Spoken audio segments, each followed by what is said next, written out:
Hi Dumelang! Guys, welcome back to another video. If you are a returning subscriber, Galileboa, and if you are new to the channel, then welcome guys. So I received a comment from one of you guys just saying, you were telling us what happened with you and your ARC and how it took you were there in February and you only opened up an account in April. So I'm stressed. What can I do to avoid that happening to me? So if you are interested in the video, please do keep watching and click that subscribe button below. Just loving this moment. Can we stay here forever? I'm loving. All right, guys. So with this video, first things first. Aratomeka King ARC. ARC stands for Alien Registration Card. So it's going to be your ID here in South Korea. So just like in South Africa, Lenali ID, whether it's the ID card or the ID book, here in Korea, you're going to have the Alien Registration Card. So it's just, if you have an ID card in South Africa, it's the same thing here, just it looks a little bit different, but it's a small card, alien registration. It's got your picture, it will have your ARC number and all of that inputted information, as well as your visa expiry date, so it's got that on there as well. But yeah guys, it is really important. It will also have the address that you are staying while you're here in South Korea. So that is the alien registration card.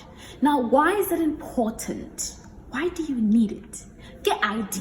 Just like back in South Africa, you guys have an ID and everything that you want to do there, whether you want to buy a phone on contract, whether you want to move into a new apartment, when you're applying for a job, just general standard things. You want Wi-Fi for your home or data packages or whatever it is, or when you're signing up for online shopping or banking, credit cards, all of those things, you need an ID. It's the same thing here in South Korea. It is your ID in South Korea. That is what the ARC is, if I can just put it simply. It is your ID. Like, for you to be able to live here comfortably, your livelihood, you need the ARC. Cool. Now, I'm going to give you guys the steps on how to apply for the ARC. And then somewhere on the screen, I will give you guys a list of the documents that you need when you go to apply for the ARC. Cool. So there are 5 steps. Step 1, you need to book for your ARC online. I will put down the website down below. So you need to make an appointment for your ARC. So it makes your life easier. You don't just go and pitch up there. No, you need to book. There's a specific date and a time slot that you have to choose. So get appointment, which is amazing, which means you're not going to go there and spend hours and hours on end in the queue. No. So you need to book online. And because you need to book a specific time slot and date, that means you need to find a day, so the date and time that is convenient for you and your school, that works for your school as well as yourself. Especially because most of the time your co-teacher will be going with you to do your ARC. They'll go with you to this appointment to help you out. So that is why the time needs to work for you and your co-teacher and your school. So before you can go and book, you need to make sure that everybody's happy with the date and the time. So you need to chat to your co-teacher. Cool. Number 2, visit the immigration office at your scheduled time. So when your appointment will be at one of the immigration offices, wherever it is that you'll be based, you'll be living.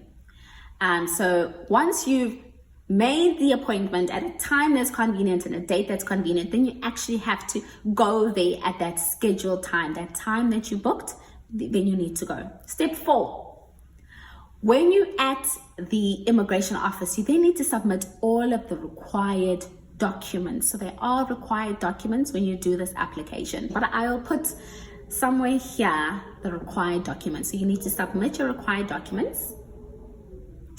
Then your ARC will be sent to you. So the first step is it will be sent to you, it will be couriered to you. Mine was couriered to my school, and this can take anywhere between 3 to 5 weeks. 3 to 5 weeks. So now that I told you guys what the steps are, let's go into why it took me so long.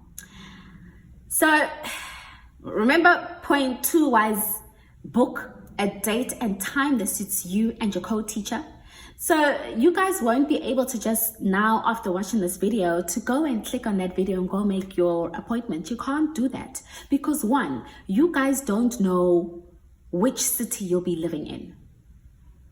And the immigration office that you are going to go to apply for your ARC needs to be specific to the city that you'll be staying in. So because you guys don't have that information yet, you can't make your booking right now. You have to wait until you are in South Korea.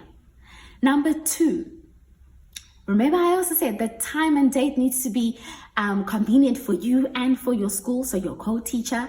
So you obviously can't book now because you need to speak to your co-teacher. Make sure that it works with their time schedule and timetable as well as yours. So another reason why you cannot apply for it now. So yeah, guys, I'm sorry, but there's no way of you trying to fast track it and start the process now. You can't do that now because you need certain information that you do not have right now until you get to South Korea. Cool. Next thing, when will you actually be able to make this booking?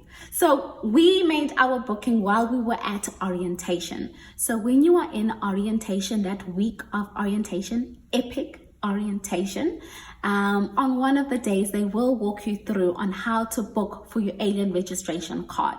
So they will walk you through the steps that I've given you, actually take you to the website and show you where to click on the website, how to fill in that booking schedule on there.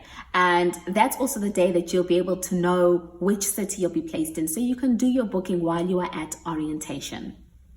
And in fact, my suggestion to you is while they are showing you how to do the booking at orientation, do it right then and there. Do it right then and there. I'll tell you why. While we were sitting in that class, I was just obviously just watching, and then I'm like, I'll do the booking when I get to my room a little bit later. But remember, all of the epic teachers are all in their lectures, and some of them are booking as the guy is speaking. So the slots are Maya. So now we had orientation. Was it my second week in Korea? That's when we were in orientation, and I only got my appointment. The next available slot that I had was the 10th or the 9th of March 2022. So that's the booking that I made, and I just chose any slot, which takes us to the next point of the slot that I chose needs to be convenient for me and my co-teacher. So with my sister, she advised her co-teacher that this is the date she booked for, this is the time. Co-teacher was happy and they went with her on that date. In my case, my co-teacher was like, I'll be teaching at that time. It's not going to work for me. Can we rather do next week on Monday at 3 o'clock? So then I had to go back in and change it. But when I went back to the website to change the chosen slot, the next one was only 2 weeks later. So I only had my appointment at the end of March. So that's just another reality that you're going to have to deal with. There's nothing you can do about it, guys. It's the way that it is.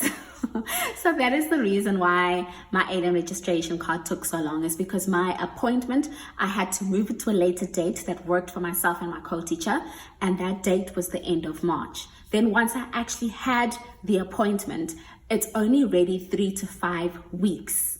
Is your alien registration card ready? So yeah, that's why it took me so long to get paid and to open up a bank account here, because you need your alien registration card to open up a bank account, and your school needs your bank account details in order to pay you. They can't pay you in your South African bank account or pay you in somebody else's bank account. That's not how it works. So I obviously had to make it with the funds that I came with until the day that I got paid. What else do you guys need to know that's important? With the alien registration card, there is obviously a cost to it, which is 30,000 won. So I'll put the rand value here, but it is 30,000 Korean won is what you'll need to pay. I went with cash. I'm not sure if there was a card facility, but I just had cash on me. And yeah, that's about everything that you guys need to know with regards to the alien registration card. As for, do you go alone with your co-teacher? We all have different experiences. My sister and I, our co-teachers came with us and helped us with the entire process and that appointment with the immigration office, which made our life easy. Thank goodness. Thank the Lord. Whereas I have heard other people that had to go to the alien registration card appointment on their own, to the immigration office on their own. But please don't worry, don't freak out. There are English speaking people there, at least they should be. And also, if there isn't, then Papago. So please make sure you download Papago on your phone. It's such an important translation app that it will help you to just maneuver around when there's a language barrier. So please download that app. While you're downloading that app, download the Neighbor Maps app. So at least with that one, you will be able to get around using the bus. So if you need to go to the immigration office, not if you need to, when you go to the immigration office, you can use the bus and you can use that to get on the right bus and go to the right place.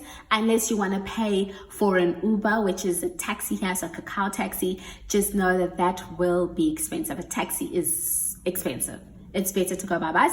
But if you're going to go by taxi, that's your choice.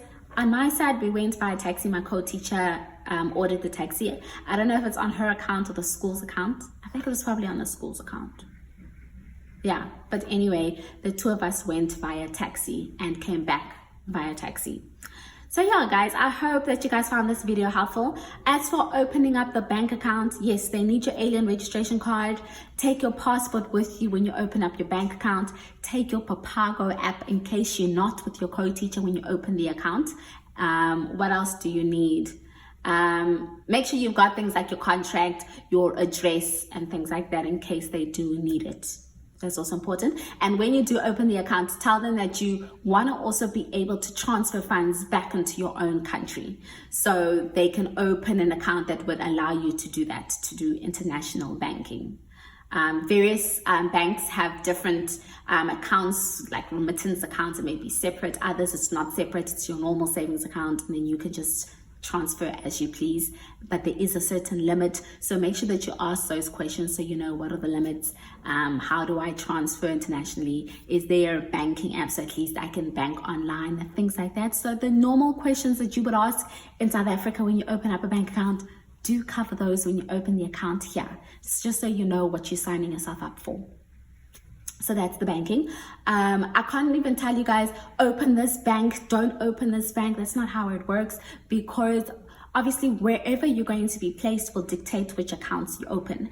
And I say that because banks here only open Monday to Friday.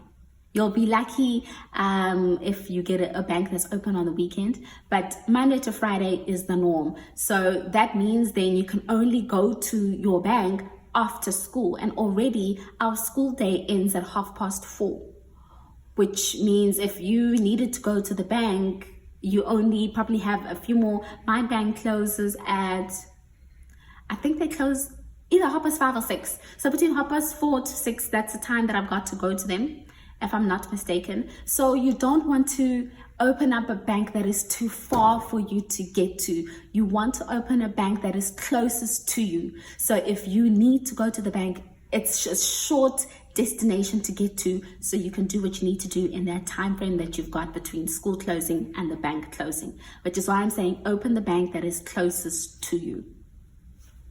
Cool? Cool. What else do you guys need to know about banking? There's not much to say there, guys. I feel like the way banking works in South Africa, it's the same way here with regards to, you know, you fill in forms, they open it for you, you sign, you plug in the password that you want for your card and the online banking and things like that. But they will walk you through how everything works. Make sure that you ask questions so you understand fully how everything works. So yeah, guys, I really hope that you found this video helpful. It wasn't very long. But yeah, I will see you guys in the next video. We've said our goodbyes, but we won't go